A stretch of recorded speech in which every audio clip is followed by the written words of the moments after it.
আলহামদুলিল্লাহ, আজকে পবিত্র জুম্মার দিন, মুসলমানদের সাপ্তাহিক ঈদের দিন।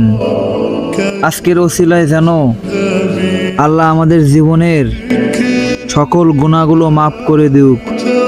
আমিন।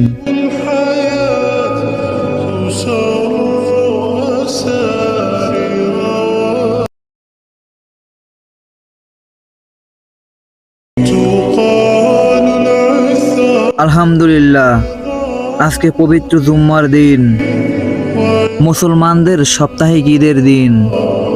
আজকের ওসিলায় যেন আল্লাহ আমাদের জীবনের সকল গুনাহগুলো মাফ করে দিক। আমিন।